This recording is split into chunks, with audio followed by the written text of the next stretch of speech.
Vulnerability is often misunderstood. In our fast-paced, results-driven world, it's frequently seen as a weakness, something to be avoided at all costs. Yet, vulnerability is anything but weak. It's one of the most powerful forces that shape our relationships, decisions, and personal growth. When someone realizes you've lost interest, their reaction often reveals a profound moment of vulnerability. This is because vulnerability is the raw, unfiltered truth of our emotions. It's the feeling of standing in the open, fully exposed, without the comfort of a shield to protect us. Losing interest in someone disrupts the familiar patterns of connection, and this disruption forces both parties to confront emotions that are often left unspoken: fear, rejection, inadequacy, or even regret. Think about how vulnerability shows up in moments like these. For the person who feels your disinterest, it's as though the ground beneath them has shifted. They might panic, try to regain control, or even lash out in desperation. What they're truly experiencing is the discomfort of exposure, the fear they are no longer enough to hold your attention. Vulnerability lays bare these insecurities, forcing them to face their deepest fears.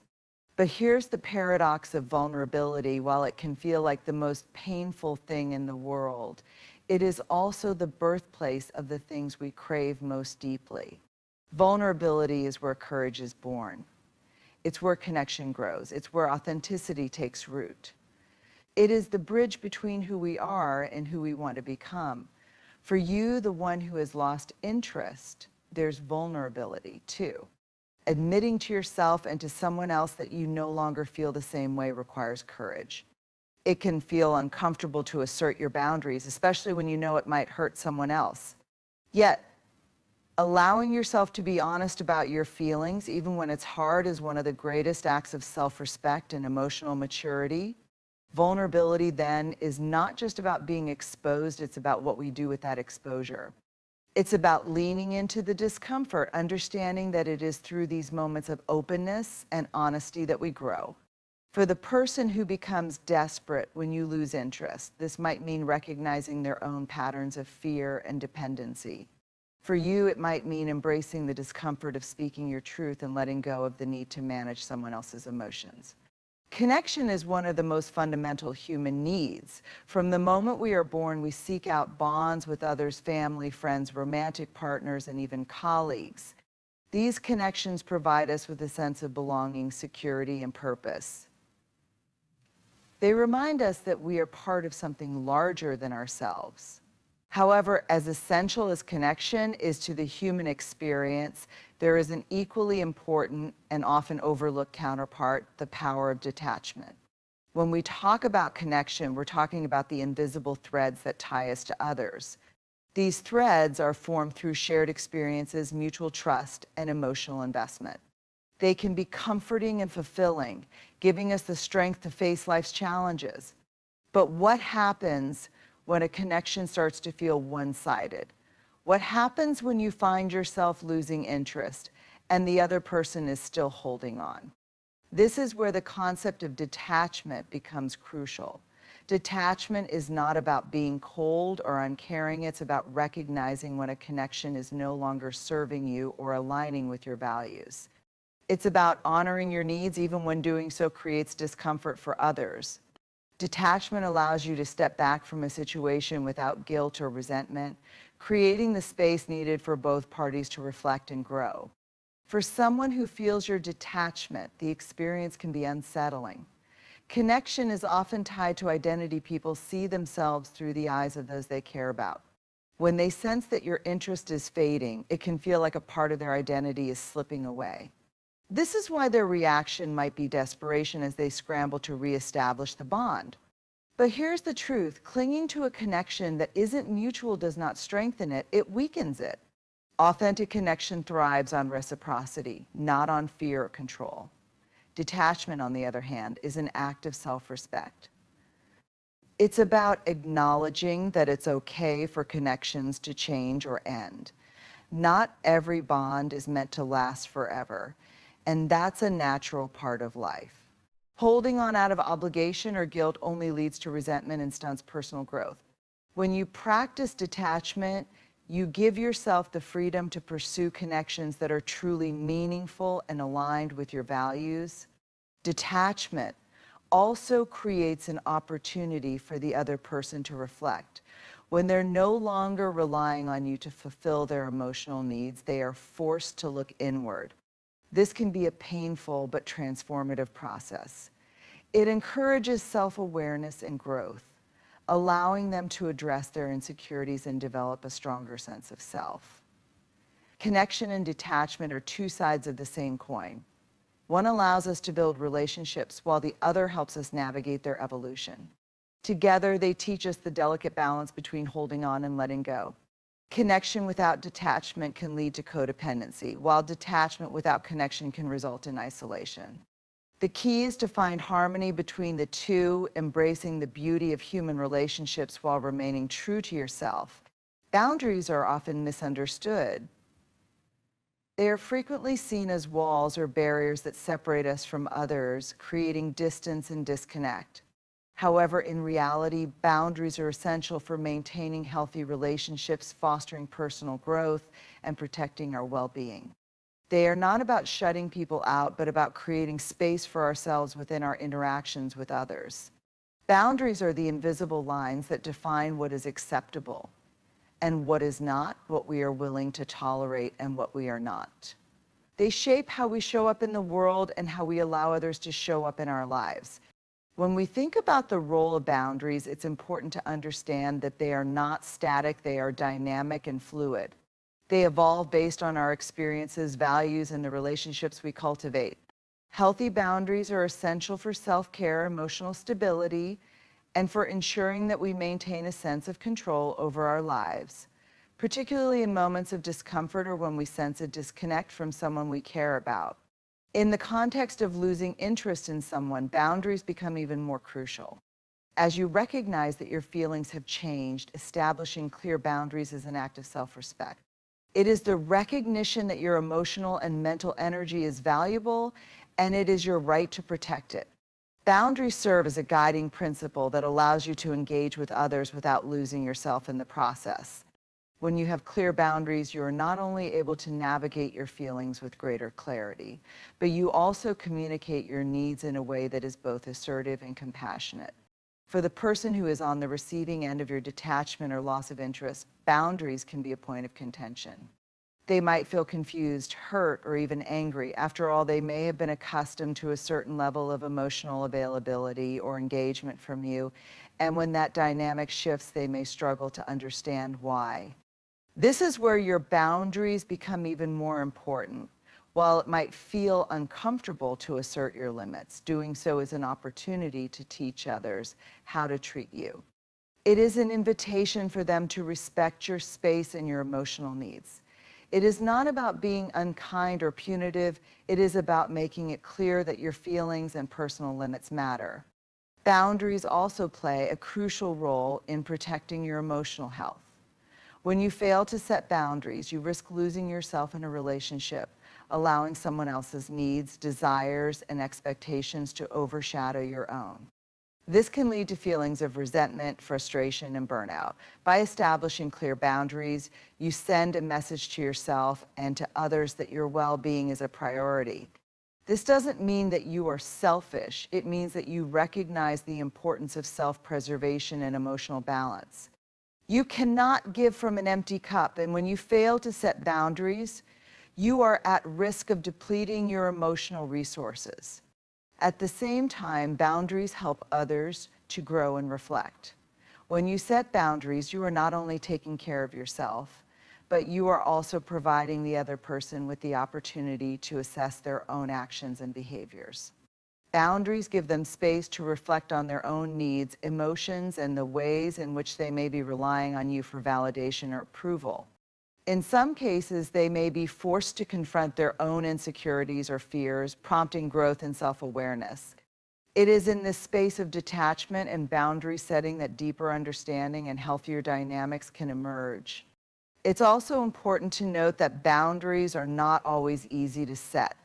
Many people struggle with this because they fear confrontation, rejection, or the potential of hurting someone they care about. However, the truth is that failing to set boundaries often leads to far more harm in the long run. When you allow someone to overstep your limits repeatedly, it erodes the trust, respect, and emotional health in the relationship. By contrast, when you set boundaries early and clearly, you are creating the foundation for a healthier, more respectful connection.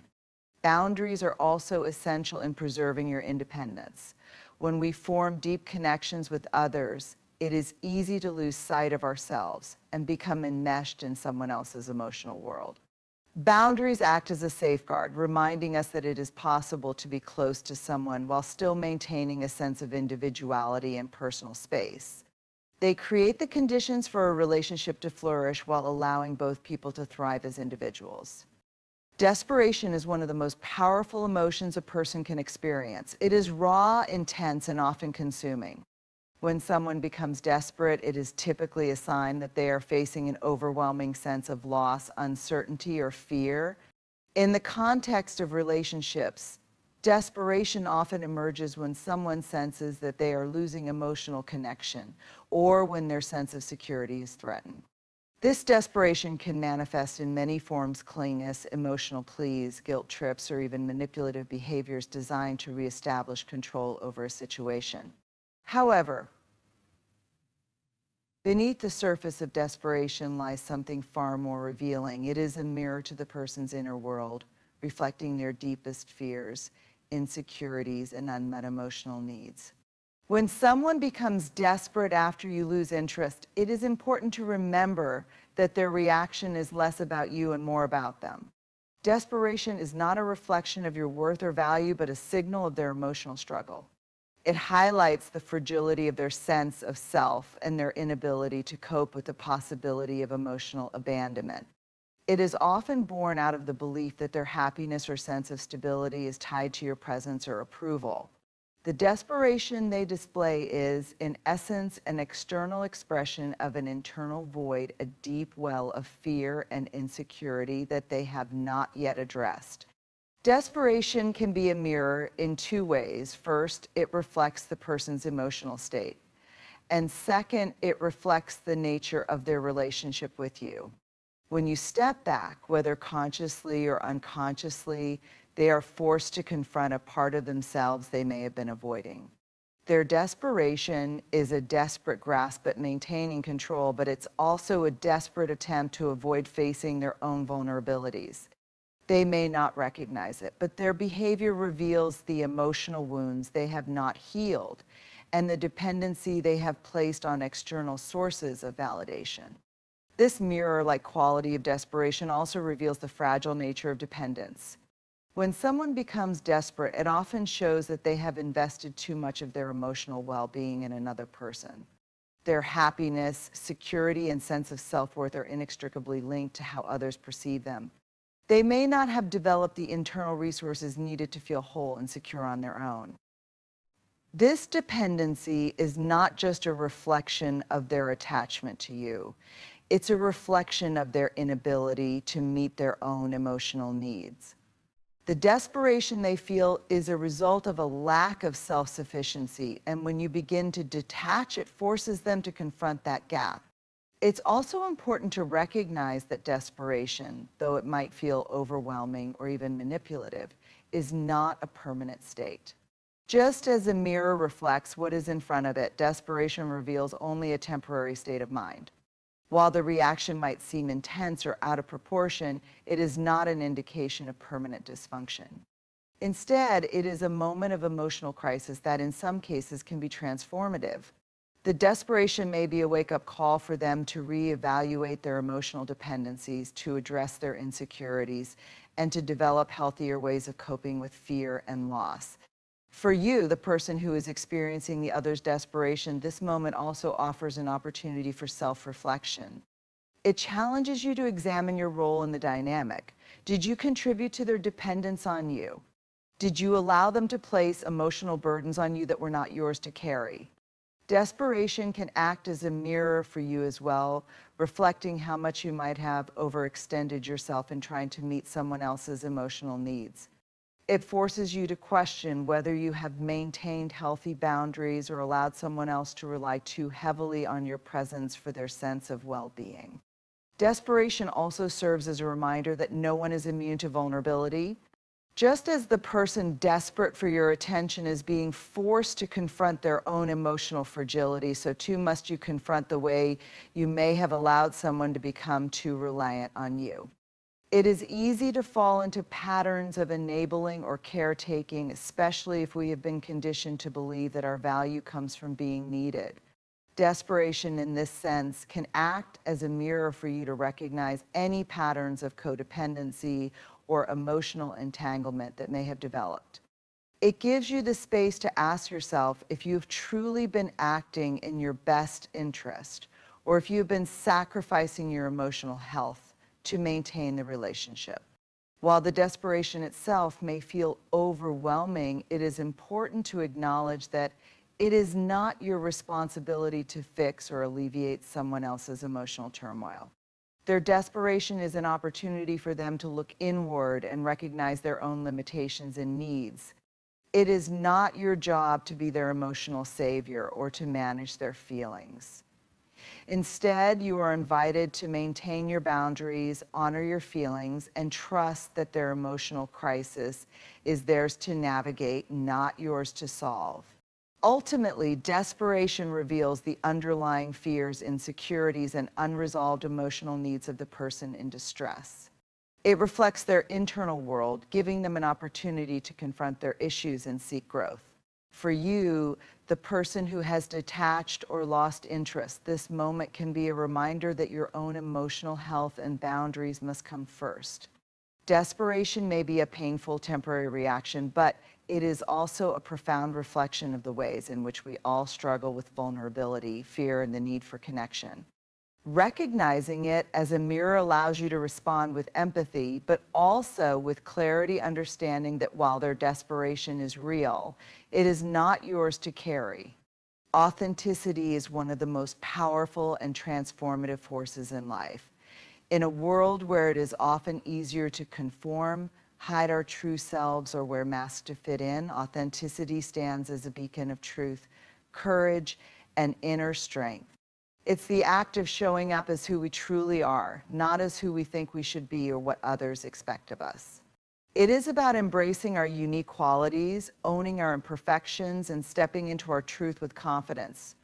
Authenticity is not just a personal virtue, it is a foundation for creating meaningful connections, fostering personal growth, and living a life that is aligned with our deepest values.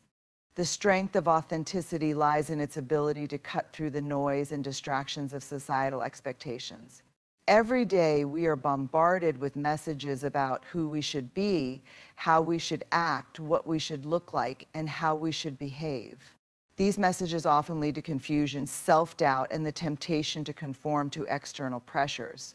But when we choose authenticity, we choose to reject the fear of judgment and embrace the freedom that comes with being true to ourselves. Authenticity is not about perfection. It's about being real, showing up with all of our strengths, flaws, and complexities. In relationships, the strength of authenticity cannot be overstated.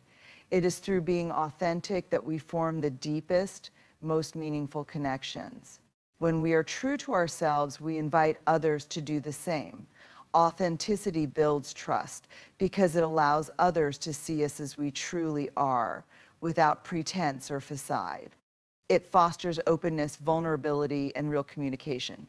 When we are authentic, we stop pretending to be someone we're not, and this authenticity becomes a magnet for genuine relationships that are built on mutual respect, understanding, and emotional honesty. However, being authentic is not always easy. It requires courage, especially when we fear rejection, criticism, or misunderstanding. In a society that often rewards conformity, stepping into our authenticity can feel like an act of rebellion. It requires us to let go of the need to please others, to seek external validation, or to chase after approval. The reality is that not everyone will appreciate or understand our authenticity, and that's okay. Authenticity is not about gaining the approval of others, it's about gaining the approval of ourselves. It is about living in alignment with our core values and expressing who we truly are, regardless of whether others accept or embrace us. In the context of relationships where disinterest and detachment occur, authenticity becomes an especially powerful tool. When you lose interest in someone, it can be tempting to sugarcoat the truth or pretend that everything is fine to avoid conflict or hurting their feelings. But authenticity demands that we be honest about our emotions, even when the truth is uncomfortable. By being authentic, you are not only being true to yourself, but you are also giving the other person the opportunity to understand your feelings and to confront the reality of the situation. While the other person might experience discomfort or disappointment, the strength of your authenticity in this moment creates the foundation for clarity, understanding, and personal growth. When you practice authenticity in these situations, you are also setting a powerful example for others to do the same. People are drawn to those who are authentic because it provides a sense of safety and reassurance. When you are true to yourself, you give others permission to be true to themselves as well. In relationships where authenticity is present, there is no need for pretense or manipulation. Instead, there is room for honest conversations, mutual respect, and deep emotional connection. Even in moments of disinterest or detachment, authenticity can serve as a bridge for understanding and growth. Moreover, authenticity has a profound impact on our own emotional well-being. When we choose to live authentically, we let go of the exhausting effort to maintain a facade. We stop pretending to be someone we're not and instead embrace our true selves. This internal alignment creates peace of mind, self-acceptance, and emotional resilience. It allows us to respond to life's challenges from a place of inner strength because we are no longer divided by conflicting desires to meet external expectations and our true needs. The strength of authenticity is also deeply tied to personal growth. When we embrace authenticity, we are constantly learning more about ourselves. We begin to shed the layers of conditioning, fear, and doubt that have been placed upon us by society, family, and peers. We start to recognize what truly matters to us, what aligns with our values, and what brings us joy and fulfillment. Authenticity opens the door to self-discovery and self-expression, giving us the freedom to explore, evolve, and grow into the people we are meant to be. In relationships, this growth is reflected in how we relate to others. Authenticity allows us to connect with others on a deeper level, not based on superficial characteristics or shared interests, but on the truth of who we are. It allows us to offer our most honest and vulnerable selves, to engage in relationships that honor our individuality while also creating space for mutual connection. In these relationships, we are free to be ourselves without fear of judgment or rejection. The strength of authenticity builds relationships that are not dependent on the need for approval, but rather on the willingness to be real, to embrace imperfection, and to grow together. The strength of authenticity also teaches us about resilience. Life will present challenges and relationships will evolve. We will experience times of joy and sorrow, success and failure. But when we live authentically, we develop the resilience to face these challenges with integrity. Authenticity gives us the confidence to navigate difficult moments without losing ourselves in the process. It allows us to stay grounded in our values, to speak our truth, and to act in alignment with our inner selves, no matter the external circumstances. In the intricate dance of relationships, the themes of detachment, vulnerability, boundaries, and authenticity intertwine to form the foundation of a life lived with integrity and emotional health. We've explored how detachment, when handled with clarity and compassion, allows for growth and the preservation of one's emotional well-being, even in the face of someone else's desperation. We've seen how the act of setting boundaries is not a sign of weakness, but a powerful tool for self-respect, guiding us through the complex terrain of human connections while safeguarding our sense of self. Desperation, when understood as a mirror, offers us a unique opportunity to reflect not only on the struggles of others, but also on our own emotional vulnerabilities. And finally, the strength of authenticity reminds us that true connection begins when we show up as our full, unguarded selves, embracing our imperfections, fears, and desires, and living in alignment with our deepest values. At the core of all these elements lies a central truth. Authentic connection is rooted in the willingness to be real both with ourselves and with others. It's in the delicate balance of connection and detachment, the strength of vulnerability, and the clarity of boundaries that we create the space for genuine, meaningful relationships to thrive.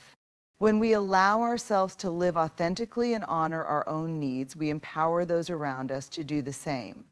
In relationships, it's not about clinging to what we fear losing, but about having the courage to let go when necessary and to remain true to ourselves throughout the process. Ultimately, our relationships with others are a reflection of the relationship we have with ourselves. By setting boundaries, embracing authenticity, and understanding the deeper truths behind emotions like desperation, we create the conditions for relationships that are built on respect, growth, and mutual understanding. It is through this process of self-awareness, compassion, and honest communication that we cultivate the deepest connections that allow us to navigate life's complexities with grace, integrity, and a profound sense of inner strength. Have you ever been caught in a dynamic where someone creates distance, yet paradoxically resents the space they themselves imposed? It's a painful contradiction, isn't it? It stirs confusion, self-doubt, and even shame. But let me remind you of something profound. Their reactions are not when someone pulls away from you. The instinctive reaction is often to wonder what you did wrong. You start analyzing every word, every action, and every moment, trying to uncover the trigger. But here's a truth you must hold on to: you are not responsible for managing someone else's emotions, their reactions, or their unresolved struggles. Emotional responsibility is personal. It belongs to each individual. When someone creates distance and expects you to chase after them, they are shifting the weight of their feelings onto your shoulders. It's an unspoken expectation that you'll carry their fears, insecurities, or frustrations while abandoning your own emotional needs. But ask yourself, is that fair? Is it sustainable? The answer is no. Think about what happens when you accept this unspoken responsibility. You might rush to reassure them, over-communicate, or even compromise your own boundaries in the hopes of making things right. You're essentially telling yourself their comfort matters more than my own. That kind of imbalance chips away at your self-respect over time. And while it may seem like you're creating peace, what you're really doing is enabling a dynamic where your emotional needs are ignored. Now let's address their anger, because anger often follows when you decide not to chase. That anger is not about you. It's about their unmet expectations and their loss of control. When someone pulls away and expects you to chase, they are attempting to dictate the emotional rules of engagement. Your refusal to play along challenges that control, and that can be uncomfortable for them. But discomfort is not your problem to solve. Healthy relationships are built on mutual accountability, not on one person managing the emotions of another.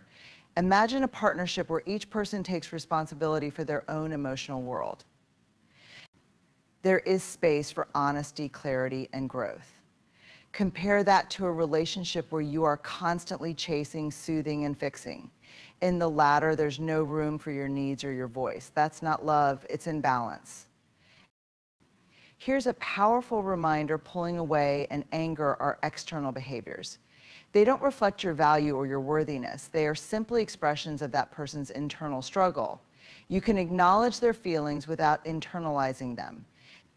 You can show empathy without taking ownership of emotions that aren't yours to carry.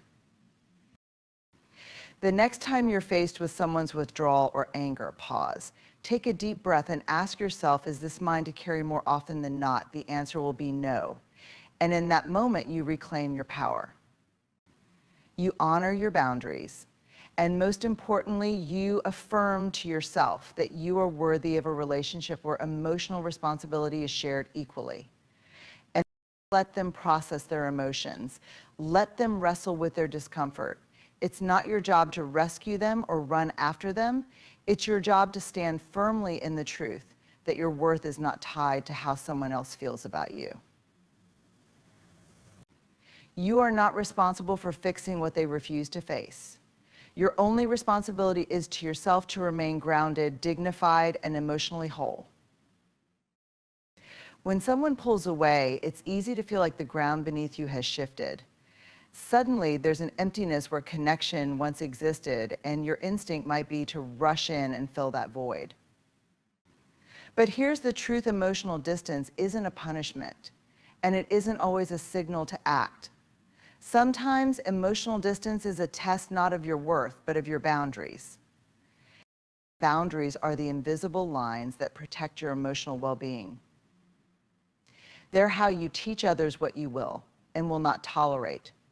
And they're how you remind yourself what you deserve. But here's the thing about boundaries: they're only as strong as your willingness to enforce them. When someone pulls away, they're creating a space, a gap. And what you do in that space determines whether your boundaries remain intact or whether they begin to crumble. The test lies in your response.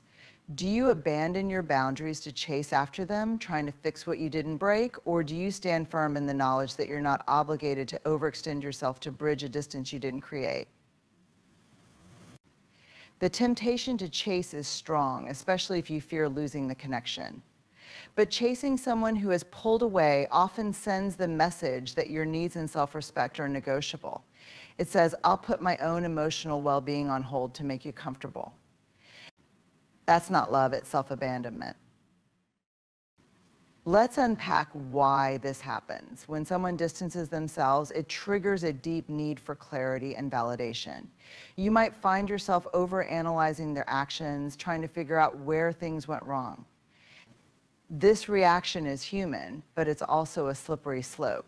Because in trying to decode their behavior, you risk losing sight of your own emotional health. You begin to prioritize their feelings over your own, stepping over your boundaries in an effort to close the gap. But here's the truth: emotional distance is often more about them than it is about you. People pull away for a variety of reasons: fear of intimacy, unresolved personal struggles, or even a desire to manipulate. Their reasons are theirs to own. Your job is not to fix them or bridge the gap for them. Your job is to honor the space they've created without compromising your self-worth. And then there's the anger. Sometimes when you don't chase, the other person gets angry. Why? Because your refusal to chase disrupts the dynamic they've come to expect. It's a challenge to their sense of control. But here's where boundaries become critical. You must recognize that their anger is not yours to carry. Their frustration stems from unmet expectations, not from anything you've done wrong. Standing firm in the face of emotional distance requires courage. It means resisting the urge to over-explain, over-apologize, or overcompensate. It means trusting that the right people will respect your boundaries and that those who don't were never truly invested in a healthy connection to begin with. Ask yourself this: what kind of relationship do I want? If your answer includes mutual respect, open communication, and emotional safety, then it starts with you. It starts with holding your boundaries, even when it's uncomfortable. It starts with choosing not to chase, even when every fiber of your being wants to run after them. Remember, emotional distance doesn't always signal the end of a relationship. Sometimes it's a turning point. But for it to lead to growth, you must hold your boundaries and give the other person the space to come to you willingly on their own terms. Love is not about chasing, it's about choosing each other freely every single day.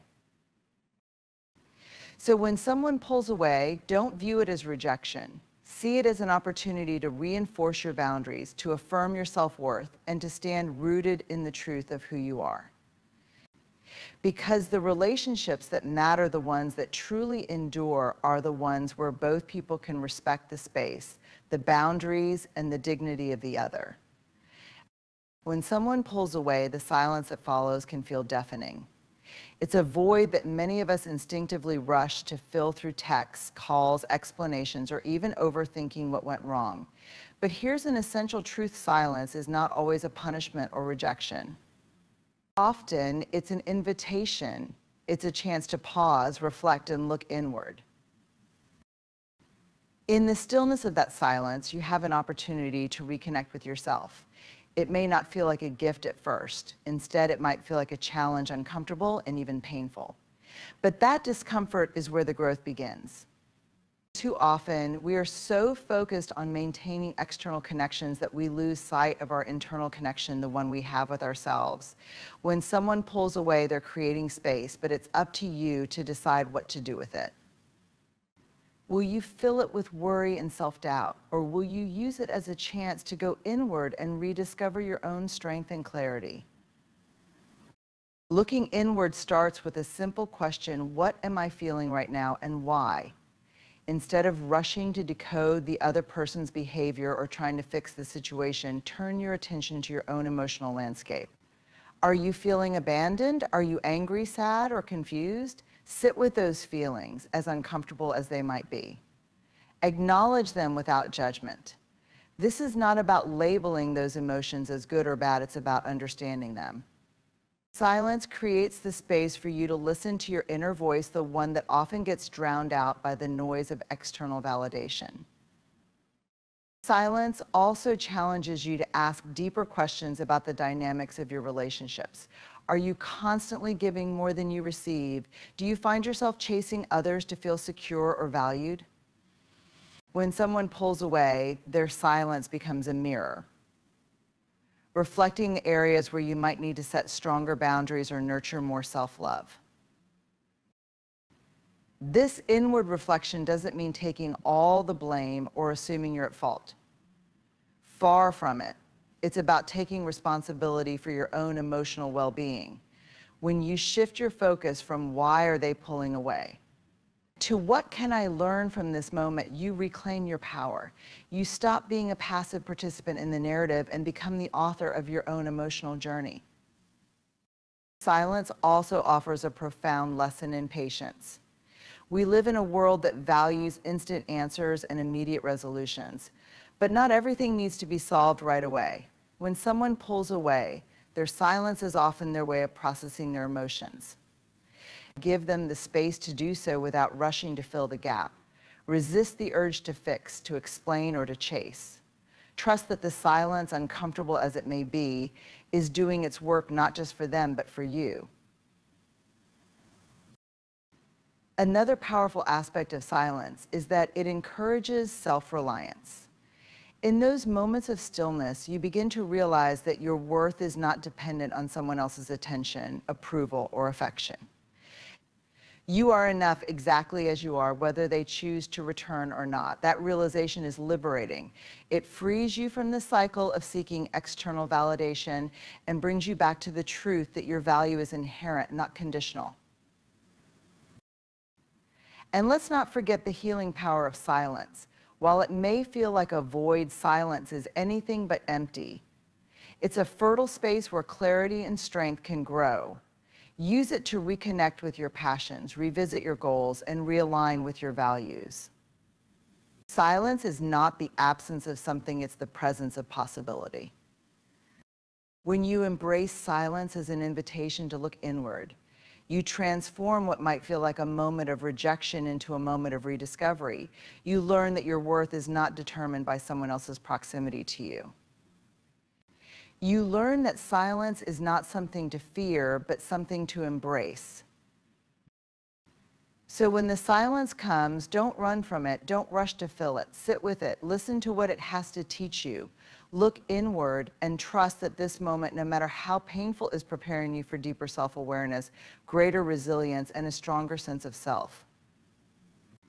Because when you can find peace within yourself, no amount of silence from someone else can shake you. True love, real, meaningful, and transformative love is rooted in authenticity. It's a connection that allows both people to show up fully as themselves, without masks or manipulation. But when authenticity is absent, love becomes something else entirely. It morphs into control, a dynamic where one person dictates the terms of the relationship while the other bends and molds themselves to fit into those terms. This is not connection, this is control disguised as love. Let's explore what this means. Authenticity in love is about vulnerability, honesty, and mutual respect. It's about showing up as you are and allowing the other person to do the same. But when someone pulls away and expects you to chase them, they're often testing your willingness to sacrifice your authenticity to meet their unspoken demands. This is not love. This is an attempt to control the dynamic to see how far you'll go, how much you'll give, and how willing you are to abandon your own needs for their comfort.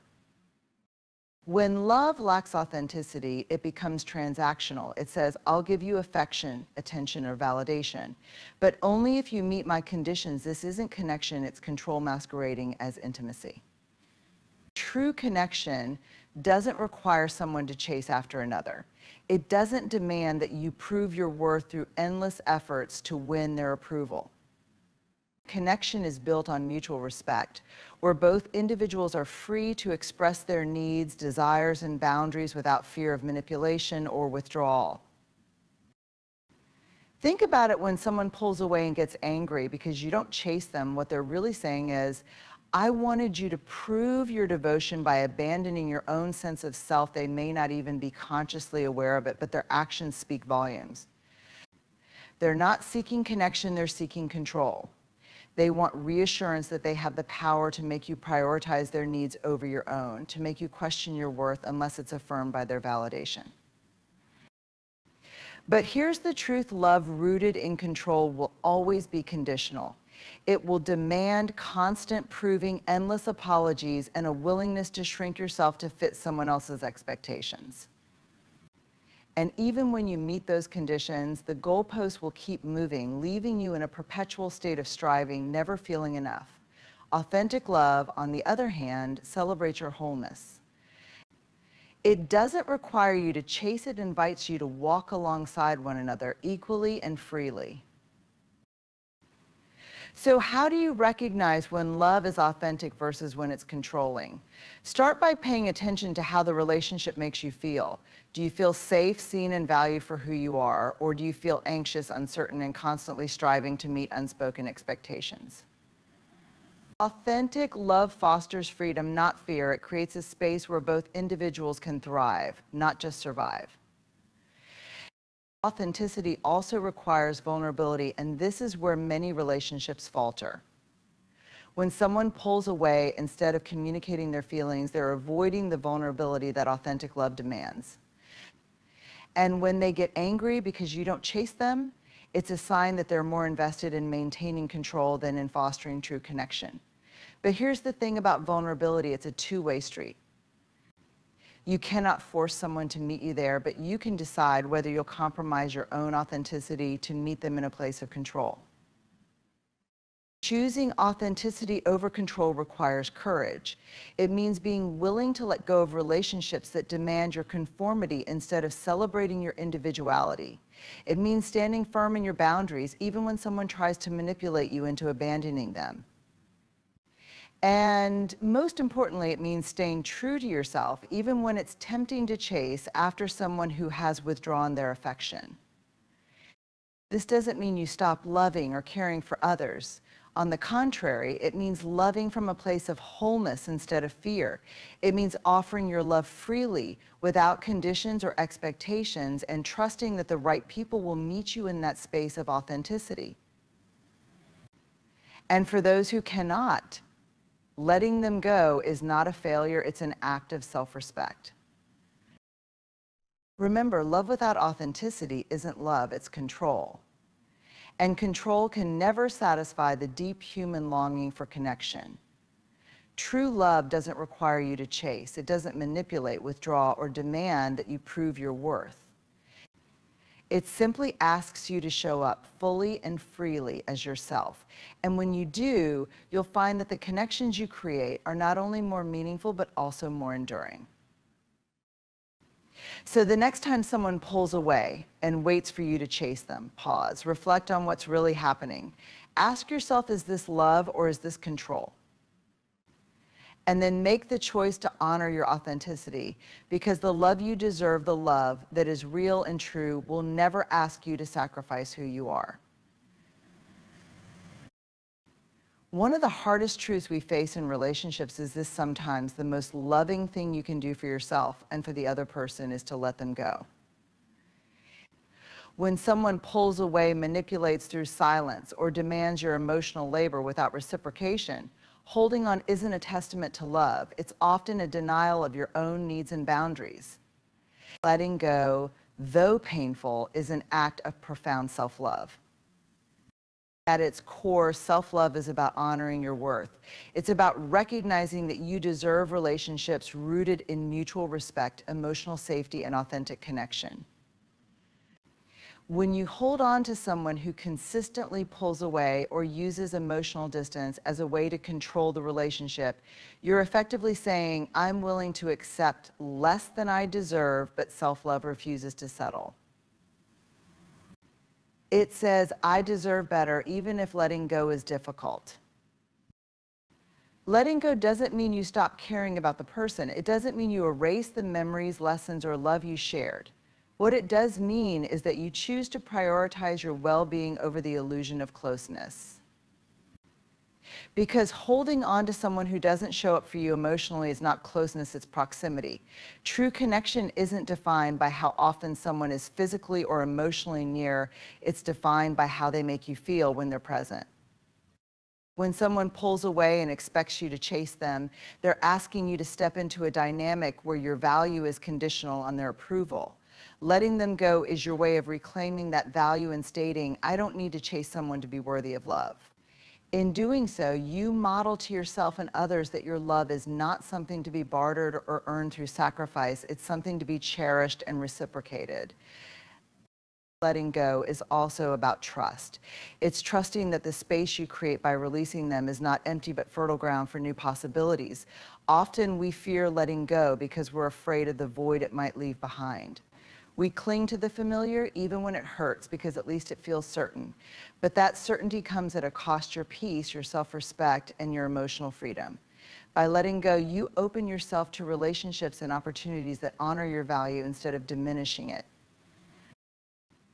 It's also important to recognize that letting go isn't about winning or losing in the relationship. It's not a competition to see who cares less or who has the upper hand. Letting go is an act of self-liberation. It's saying, "I love you enough to release you, and I love myself enough to not hold on to something that no longer serves me." It's a choice to stop investing energy into someone who isn't willing or able to meet you where you are emotionally. Letting go requires courage. It requires you to face your fears of abandonment, rejection, and uncertainty. It demands that you sit with the discomfort of loss instead of trying to fill it with distractions or rebounds. But in that discomfort, there's a profound opportunity for growth. When you let go, you're not just releasing the other person, you're also releasing the part of you that believed you needed to hold on to feel complete. You're stepping into the truth that your worth is not tied to anyone else's presence in your life. Letting go is also a boundary-setting act. It's a declaration that you will not tolerate emotional games, manipulation, or a lack of reciprocity. Boundaries are not about punishing the other person, they're about protecting your peace. By letting someone go, you're telling yourself, "I deserve relationships where my boundaries are respected, not constantly tested." And let's be clear, letting go doesn't mean you give up on love. On the contrary, it means you're making room for the kind of love that aligns with your values and fulfills your emotional needs. It's about trusting that the right relationships, the ones built on mutual respect and authenticity, will find you when you're ready. Holding on to something toxic only delays the arrival of something healthy. When you let someone go, you're also showing them love in its purest form. You're giving them the freedom to reflect on their own actions and decide whether they want to grow or remain the same. By refusing to chase, you're refusing to enable their emotional unavailability. You're saying, I value myself too much to continue this dynamic, but I wish you well on your journey in doing so. You demonstrate that love is not about possession or control, it's about freedom and respect. Letting go is not a one-time decision, it's a process, and it's okay to grieve along the way. You may feel waves of doubt, sadness, or even anger. That's normal. Grief is a natural part of releasing something you once held dear. But with each passing day, as you focus on your own growth, those waves will lessen. You'll find strength in knowing that you chose yourself. You'll find peace in knowing that letting go was not an act of weakness, but of incredible strength. So when the time comes to let someone go, remind yourself of this: letting them go is not a failure. It's a declaration of self-love. It's a statement that your well-being matters, that your boundaries matter, and that you refuse to settle for anything less than the love and respect you deserve. Letting go is not the end, it's the beginning of a deeper, more authentic relationship with yourself and eventually with others who truly honor you. As we wrap up, let's reflect on the heart of this message. You are worthy of relationships that honor your value, nurture your authenticity, and respect your boundaries. When someone pulls away and expects you to chase them, it's not just a test of their feelings, but a revelation of your own self-worth. The way you respond, whether by chasing, shrinking, or standing firm, says less about them and more about how deeply you honor yourself. Remember this: you are not responsible for managing someone else's emotions. Their withdrawal, silence, or anger is not your burden to carry, nor your puzzle to solve. Emotional distance is not a call to abandon yourself, but an opportunity to reaffirm your boundaries and reflect on the kind of relationships you truly deserve. When silence enters the space between you and someone else, let it be an invitation to look inward. Ask yourself, what am I holding on to? Why am I afraid to let go? Often, in the quiet moments, we find clarity about what aligns with our values and what doesn't. And let us not forget that love without authenticity isn't love, it's control. Real connection doesn't demand chasing or sacrificing your sense of self. It invites both people to show up fully, honestly, and equally. Anything less is an illusion of love, not its true form. Finally, when it comes time to let go, remember that doing so is not an act of giving up, it's an act of self-love. Letting go means choosing yourself, trusting the process of growth, and making space for the love you deserve. It is a courageous act of liberation that sets both you and the other person free to find the connection you're meant to experience. Ladies, if he's ignoring your calls or leaving your texts on read, this one shift will flip the script and make him reach out instantly. Stop chasing, stop double texting. Instead, give him the gift of your silence.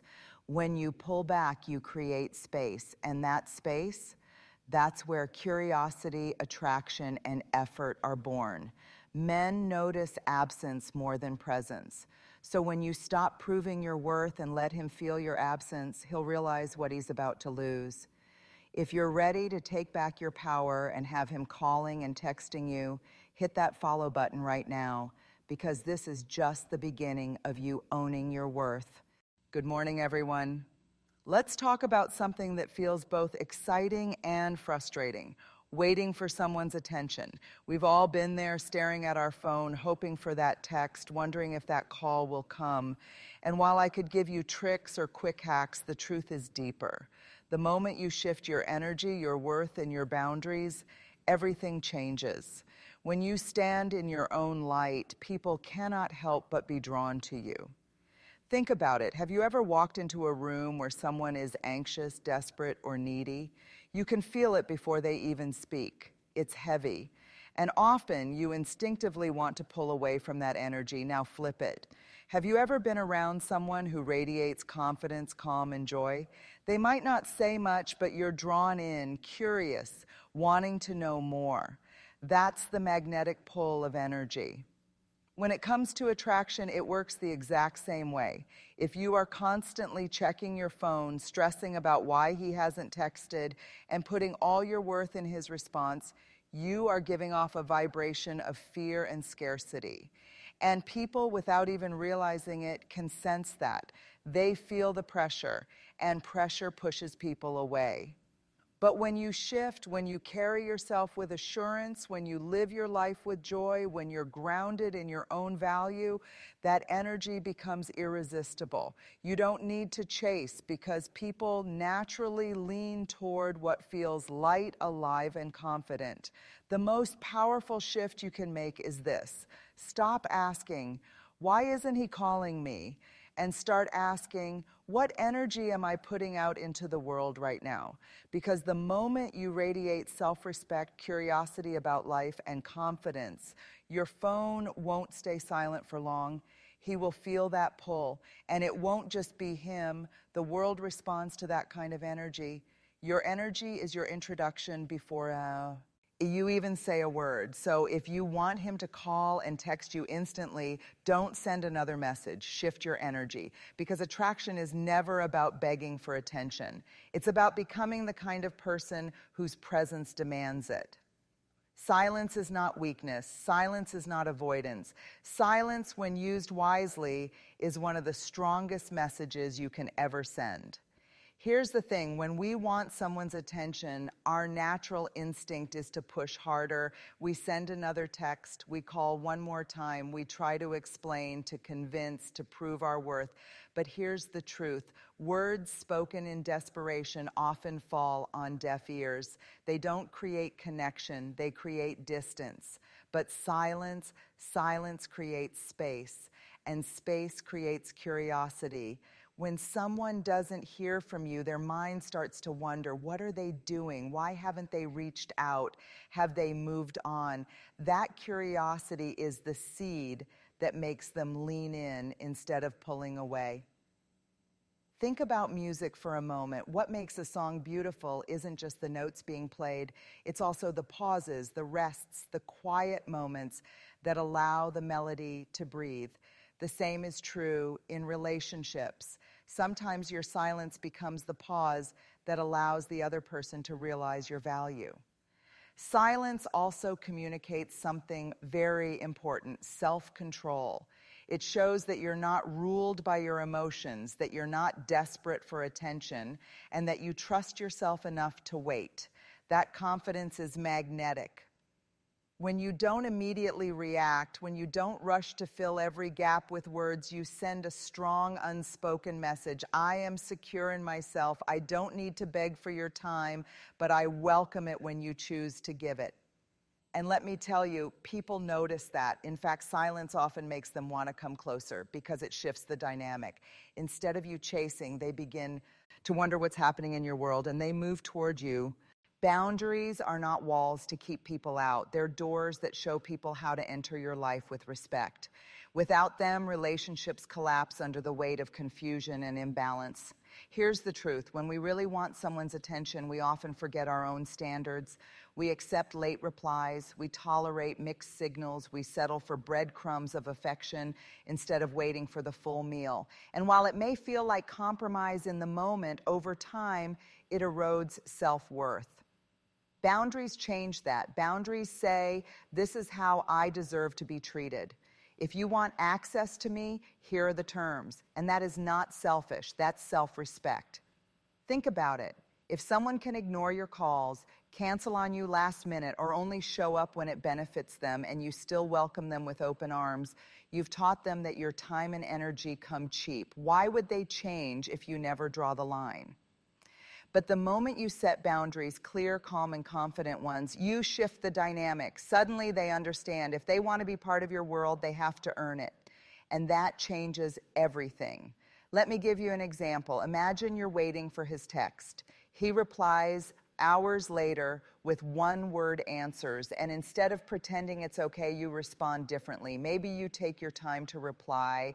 Maybe you let him know kindly, I value conversations that have effort in them. If you're too busy, I understand, but this isn't working for me. That's a boundary. It's not an argument. It's not drama. It's clarity, and clarity builds respect. Respect always follows consistency. Boundaries are not about punishing someone else. They're about protecting your energy and teaching others how to show up for you. The people who truly value you will rise to meet your standards. The ones who don't, they fall away. And that's a gift in disguise. Beck. Oz, here's the beauty. When you hold your boundaries, you don't lose people, you lose the wrong ones. And the right ones, they don't just text you back. They show up with intention, effort, and respect. Human beings are naturally drawn to mystery. Think about your favorite movie or book. It holds your attention not because you know everything, but because you don't. The unanswered questions, the pieces yet to be revealed, that's what keeps you hooked. Relationships work the same way. Often, when we want someone to like us, we give too much too soon. We share every detail, answer every text instantly, and make ourselves completely predictable. And while honesty and openness are important, there's a difference between being genuine and being an open book that leaves no room for curiosity. Mystery is not about playing games, it's about pacing. It's about allowing the relationship to unfold gradually so the other person has space to wonder, to imagine, to lean forward and learn more. When you reveal everything right away, you take away the very thing that builds attraction, discovery. Think about it like this. If someone gives you the ending of a movie in the first 5 minutes, you'll lose interest, right? But if the story unfolds with depth and intrigue, you can't look away. That's exactly how human connection works.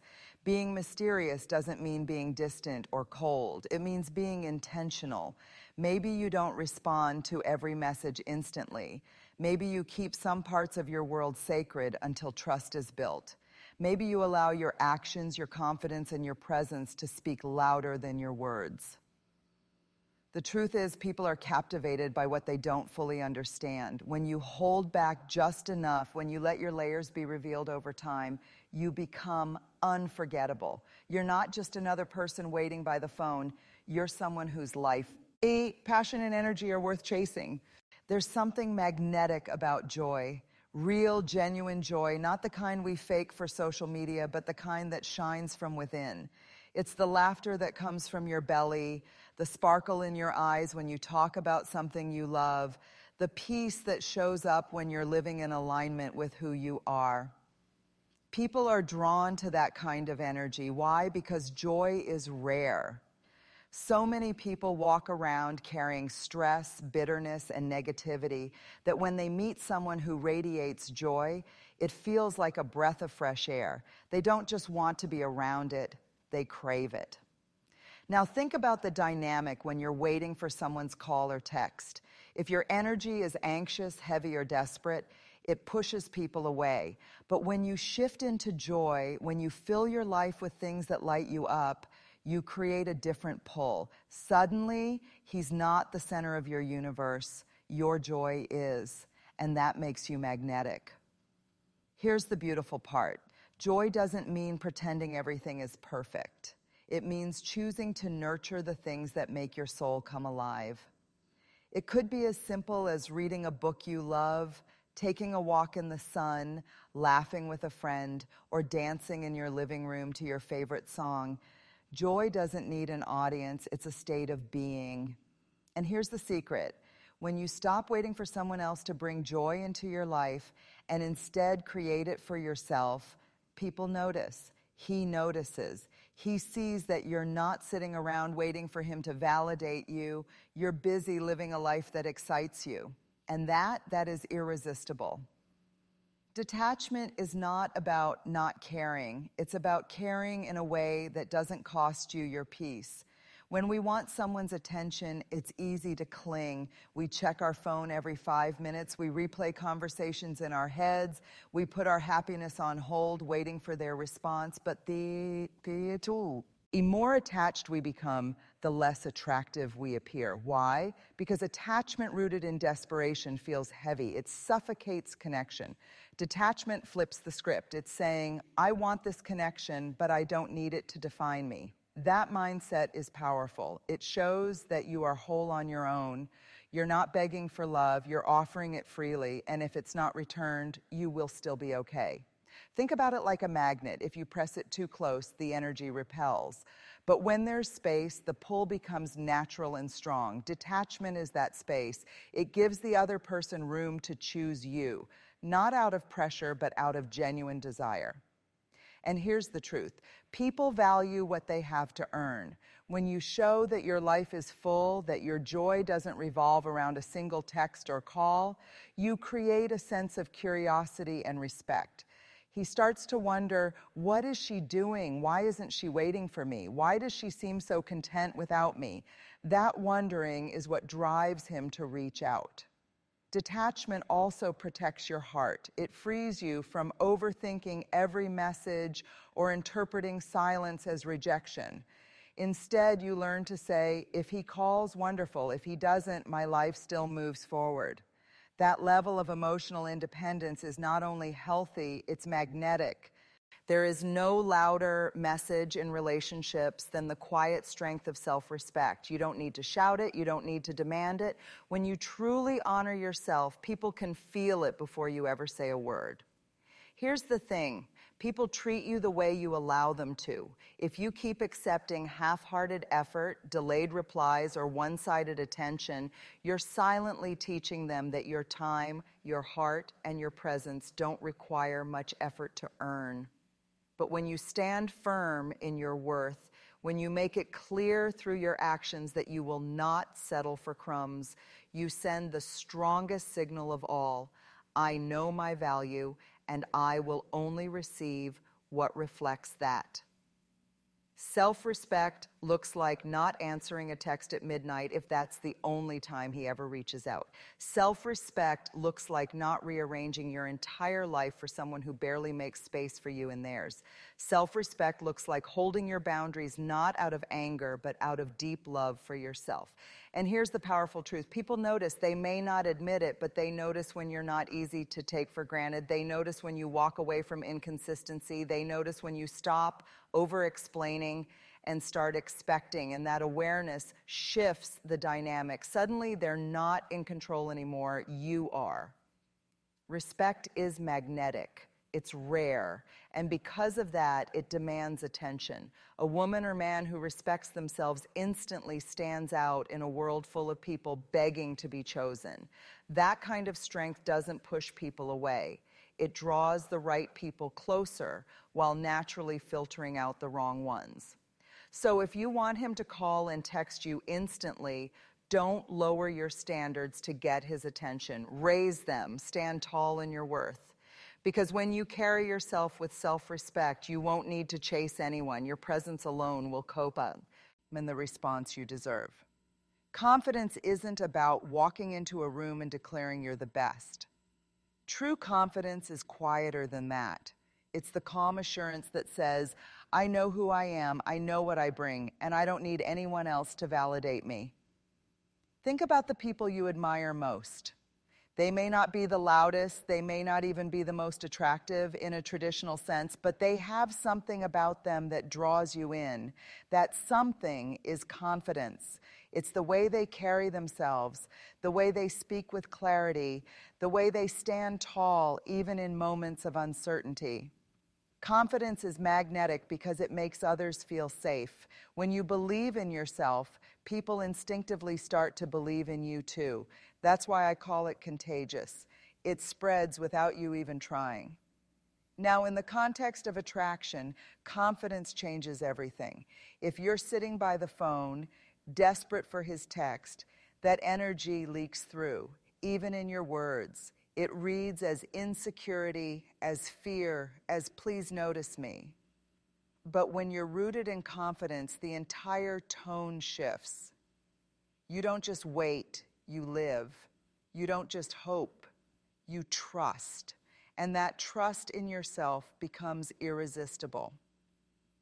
Here's the secret. Confidence doesn't come from him choosing you. It comes from you choosing you over and over again. It's built in small daily promises you keep to yourself, showing up for your goals, honoring your boundaries, and refusing to shrink who you are just to fit into someone else's comfort zone. And let me tell you, people feel it. He feels it. A confident presence lingers in the mind. He won't just think, should I text her? He'll think, I have to. Because deep down, confidence communicates one undeniable truth. You are worth the effort.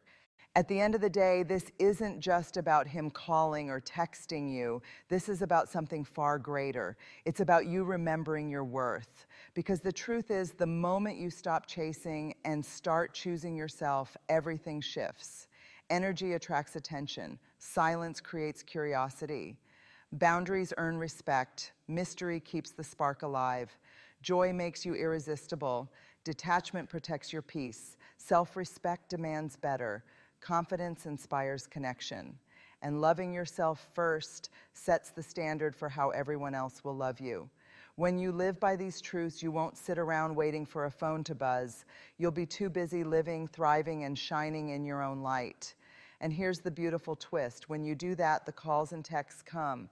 Not because you begged for them, but because your presence has become unforgettable.